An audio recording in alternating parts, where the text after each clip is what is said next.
가게 위치도 좋고 시설도 깔끔하네요. 아, 그럼요. 제가 한 2년 운영 중인데 남편 때문에 급하게 해외로 나가게 돼서 가게 관리를 양도하려고요. 아, 그 직원도 그대로 승계해서 양수 가능한가요? 당연하죠. 제가 좀 더 생각해보고 연락드려도 되죠? 아, 네, 뭐 천천히 연락 주세요.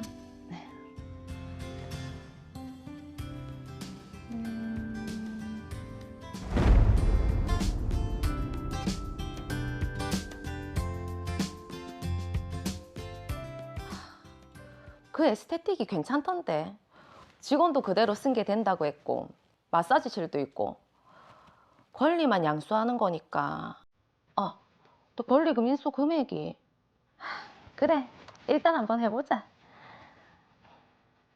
에스테틱 권리 양수 제가 하겠습니다. 직원은 그대로 승계 원하고요. 보여주신 시설 중에 마사지실 포함 최대 인수 금액은 7천만 원으로 하고 싶은데 가능할까요?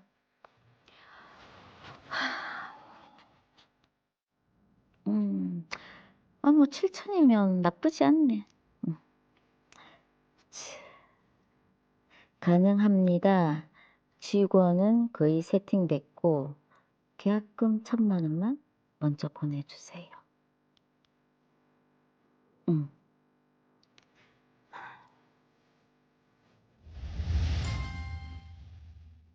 어, 계약금 입금됐네. 그럼. 여보세요? 아, 안녕하세요. 예, 계약금은 확인했고요. 말씀하신 대로 인수금은 7천으로 하시죠. 아, 그 임대인이랑은 어떻게? 아, 예. 저기 보증금 3천은 임대인에게 지급하시고 나머지 4천만 권리금으로 해서 저한테 주시면 될 것 같은데. 아, 그 건물 임대인이랑은 얘기가 된 거죠? 네, 얘기가 다 된 상황이라 다음 달에 임대차 보증금 입금하시면 임차권 바로 승계해 드리겠습니다. 아, 그리고 조격시설이랑 베드, 마사지실 비품 전부 양도해 드릴 거고요. 아, 예, 그렇게 하죠.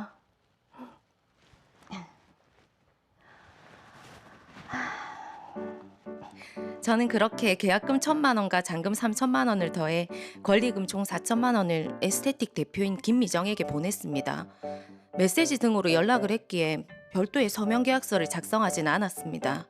그런데 계약서를 안 쓰셨군요. 아, 직원이 승계 비품 내역 정리해서 보내준다 했는데 어디 보자. 어? 그때 연락했던 사람이 직원이 아니고 가게 안에 소사장이라고? 이건 말이 다른데. 뭐? 세탁기랑 에어컨 등을 인수 대상에서 제외한다고? 아니 마사지샵에 세탁기가 없으면 수건이랑 어쩌란 말이고. 돈 보내주니까 바로 말이 달라지네.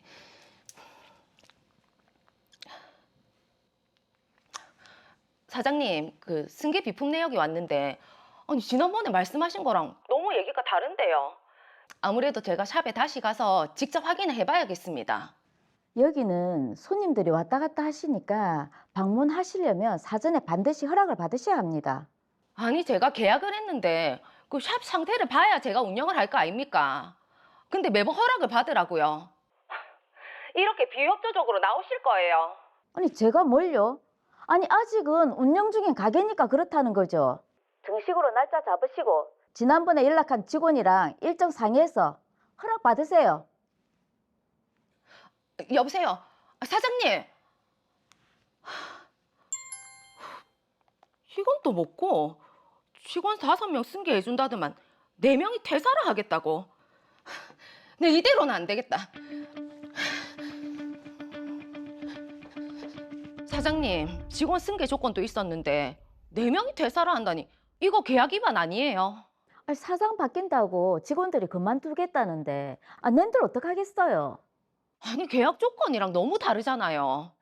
그리고 업무 인수인계도 직원 통해서 하라면서 매니저 연락처도 안 알려주면 어쩌자는 건데요. 나는 할 도리를 다 했습니다. 아니 계약 조건이 다르잖아요. 계속 이런 식으로 하면 저 계약 파기하겠습니다. 계약 파기요? 어디 마음대로 해보세요.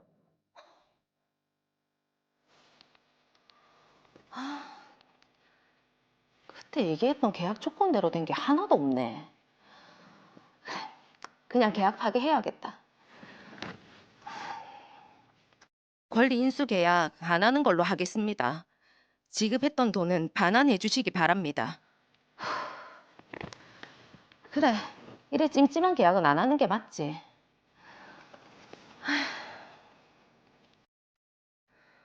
하지만 에스테틱 대표는 계속 연락이 되지 않았고 메시지에 대한 답도 없었습니다.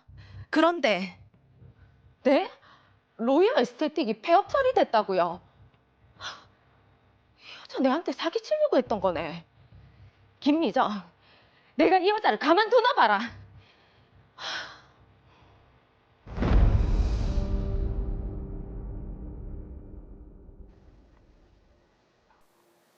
네, 에스테틱을 인수하려고 권리금을 지급을 했는데 처음 약속했던 것과는 상황이 달라도 너무 다르네요. 지금 인수하려고 했던 최나연 씨 입장에서는 너무 황당한 게 인수를 하겠다고 해놓고 폐업을 처리를 했단 말이죠. 네네. 이게 아무리 봐도 돈만 받고 튀려는 사기의 고의가 좀 느껴지는데요. 그러니까요. 최나연 씨 입장에서는 지금 뭐 굉장히 황당한 입장인데 자, 정관 변호사님 어떻게 보셨나요? 최나연 씨는 김미정 씨를 상대로 계약에 대한 해제 통보와 함께 권리금 4천만 원의 반환을 청구하는 소를 제기하는 것이 좋을 것 같습니다. 자, 일단 소를 제기하기 위해서는 또 내용을 하나씩 꼼꼼하게 봐야 될 것 같습니다. 자, 그럼 먼저 어떤 부분을 중점적으로 봐야 되겠습니까? 네, 이 사건에서 문제되는 부분은 권리금 계약 조건을 이행함에 있어서 이행이 제대로 되었는지 여부를 따져봐야 합니다. 그러니까 권리금에 따른 계약 이행 조건을 따져봤을 때 조건을 이행했느냐 하지 않았느냐에 따라서 해제를 할 수 있냐 없냐 이게 결정난다고요. 맞습니다. 자, 그런데 저는 이 드라마를 보면서 사실 조금 이해가 안 됐던 게 4천만 원이면은 뭐 큰 돈 아닙니까? 그런데 계약서 한 장 쓰지 않았다는 게 이게 말이 되나요? 보통 사람들 입장에서는 잘 이해가 안 되시죠. 제가 알아본 바에 의하면 최나연 씨가 자주 이 업체를 이용하면서 김미정 씨와 친해지게 되었고 친한 언니 동생 사이가 되었던 것 같습니다. 네. 그래서 서로 잘 아는 사이라고 믿었기에 김미정 씨와 최나연 씨는 4천만 원이라는 거액의 권리금 계약을 체결하면서도 별도의 서면 계약서를 작성하지 않았습니다. 대신 계약의 구체적인 내용을 SNS 메시지로 주고받은 상황이었습니다. 그렇다 보니 나중에 양도 대상 비품의 범위나 직원 승계 조건 등을 둘러싸고 심각한 분쟁이 발생하게 되었습니다. 말씀하신 것처럼 계약의 어떤 구체적인 내용을 SNS 메시지로만 주고받았을 뿐 실질적으로 계약서는 없는 상황인데 그래도 이게 계약이 적법하게 이루어졌다 이렇게 볼 수 있습니까? 계약서가 작성되지 않았다고 하더라도 계약이 체결되었다고 볼 수 있습니다. 계약 당사자들 사이에 주고받은 통화 내용, 카카오톡, 이메일 등의 권리금 계약의 구체적인 내용이 있는 경우에는 계약서를 작성하지 않았다고 하더라도 계약이 체결됐다고 봅니다. 네. 이 경우 권리금의 액수와 양도하는 목적물, 방법, 시기 등이 두 사람이 주고받은 메시지, 통화, 이메일 등에서 계약의 본질적인 사항이 특정되므로 계약 성립에 문제가 없을 것으로 보입니다. 그렇군요. 근데 지금 드라마를 보면 이 김미정 씨가 권리금을 수령한 뒤에 일방적으로 계약 조건을 바꾸었다 이렇게 보여지거든요. 네, 맞습니다. 김미정 씨는 원래 직기 다 포함 조건으로 협의를 했습니다. 그런데 권리금 전액을 수령한 뒤에는 직원이라고 말했던 사람이 사실 가게 내에서 별도로 영업을 하고 있는 소사장이라고 하는 사실과 그 소사장 소유의 세탁기, 에어컨 같은 비품을 일방적으로 제외하겠다고 통보했습니다. 네, 그것도 심지어 직접 하지 않고 직원이라는 분을 시켜서 전달을 했는데 그렇죠.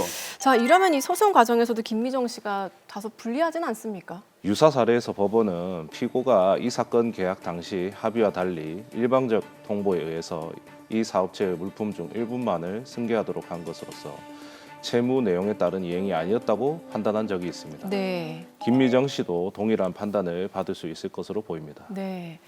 자, 그리고 또 짚어봐야 할 부분이 바로 이 직원 승계 문제인데요. 원래는 직원 승계를 모두 해주겠다라고 했는데 권리금 받고 난 뒤에 지금 기존 직원 대부분이 퇴사를 하겠다고 했어요. 직원들이 퇴사하겠다는 걸 강제로 막을 수는 없는 일이지만 이때 김미정 씨가 계약 이행을 위해서 얼마나 노력했는지 살펴볼 필요가 있습니다. 네. 김미정 씨는 기존 직원 5명 중 4명이 퇴사를 통보하는 상황에서도 이를 막기 위한 노력을 적극적으로 하지 않았고 오히려 최나연 씨의 사업체 방문 요구에 대해 사전 허락을 요구하면서 인수인계를 적극적으로 방해한 것으로 보입니다. 그리고 제가 사건을 알아본 결과 특이한 점이 있었는데요. 지금 사무장의 날카로운 눈으로도 발견하지 못한 그런 특이점이 있습니까? 네, 그런 게 있습니다.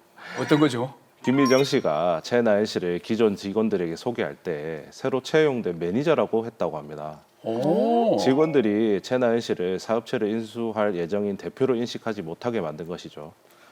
이 부분은 직원들이 최나연 씨의 업무 태도를 부정적으로 평가하게 만드는 원인이 되었을 가능성이 큽니다. 자, 그러게요. 새로 대표로 올 사람을 매니저라고 했으니까. 이상한데요? 네, 이거는 뭐 김미정 씨가 아예 처음부터 좀 사기를 치려고 작정을 했다 이렇게 봐야 될 것 같은데요.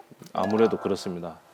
갑자기 직원들이 줄줄이 퇴사하게 된 이유였을 수 있습니다. 직원들 입장에서는 갑자기 이를 모르는 최나연 씨가 등장하여서 업무를 방해하거나 참견하는 것으로 볼 수 있거든요. 예. 그렇죠. 김미정 씨는 최나연 씨 때문에 직원들이 퇴사한 것이라고 주장할 수 있으나 그 원인을 최나연 씨가 인수할 새로운 사장이라고 소개하지 않은 김미정 씨가 제공했다고 볼 수 있습니다. 네. 자, 그럼 법원에서는 이 부분을 어떻게 판단할지도 궁금한데 말씀하신 것처럼 지금 김미정 씨에게 책임이 있다고 판단할지 어떻습니까? 김미정 씨가 최나연 씨의 사업체 출입 및 직원 접촉을 자유롭게 허용하지 않았고 네. 최나연 씨가 매니저에게 직접 연락하는 시도마저 제약한 부분들은 법원에서 눈여겨볼 수밖에 없는데요. 예. 사업체 양도가 원활하게 이루어질 수 있도록 적극 협조해야 할 의무를 김미정 씨가 가지고 있는데 이에 반하는 행동이라고 판단할 가능성이 높아 보입니다. 자, 지금 이 모든 정황과 증거들이 가리키는 것은 바로 김미정 씨가 잘못했다는 겁니다. 지금 이런 상황이라면 어떻습니까? 이게 권리금을 다시 반환받을 수 있겠습니까? 네, 가능할 것으로 보입니다. 물론 김미정 씨는 먼저 해제 통보를 한 최나연 씨의 잘못이다라고 주장하겠지만 최나연 씨의 해제 통보는 불완전 이행에 따른 적법한 해제이기 때문에 귀책 사유가 없다고 볼 수 있습니다. 그렇기 때문에 계약이 해제된 것으로 볼 수 있고 계약이 해제되면 원상 회복 의무가 발생하게 됩니다. 김미정 씨는 최나연 씨에게 권리금 4천만 원을 반환할 의무가 생기는 것이죠. 네, 그러니까 권리금 거래에서 매수인이 좀 계약을 중도에 포기하더라도 매도인이 좀 채무불이행, 그러니까 약속한 것을 제대로 지키지 않았다라고 하면 권리금을 다시 돌려받을 수 있다는 말씀이시네요. 네, 맞습니다. 예, 이런 뭐 계약서도 쓰지 않은 이런 계약의 문제도 있겠지만 맞아요. 뭐 이런 유사한 분쟁을 좀 미연에 방지할 수 있는 그런 뭐 팁은 없을까요? 가장 중요한 것은 권리금 계약을 체결할 때 반드시 서면 계약서를 작성하는 것입니다. 그렇죠. 양도 대상 비품 목록, 직원 승계 조건, 영업 노하우 이전 방법, 인수인계 절차 등을 구체적으로 명시해야 합니다. 그리고 권리금을 먼저 지급하기 전에 이러한 사항들을 충분히 확인하고 계약금과 잔금을 나누어서 지급하되 각 단계마다 이행 상황을 검토하는 방식으로 자신을 보호할 필요가 있겠습니다. 네, 자 계약서를 꼭 써야 한다는 점 또 오랜만에 다시 한번 짚어봤네요, 그렇죠? 거기다 또 계약금, 중도금, 잔금 이런 것처럼 네네네. 주택 매매 계약처럼 그렇게 해야 되겠네요. 그러니까요. 자, 권리금 분쟁 살펴봤습니다. 마지막으로 시청자분들께도 한마디 남겨주시죠. 네. 이 사건은 매도인의 불완전 이행이 계약 해제 사유가 될 수 있고 이 경우 이미 지급한 권리금 전액을 반환받을 수 있다는 사실을 확인해준 중요한 사례입니다. 시청자 여러분께서도 이러한 상황에 처해 있으시다면 권리금 전액을 반환받을 수 있는 방법이 있으니까 혼자 고민하지 마시고 전문가와 상의하시길 추천드립니다.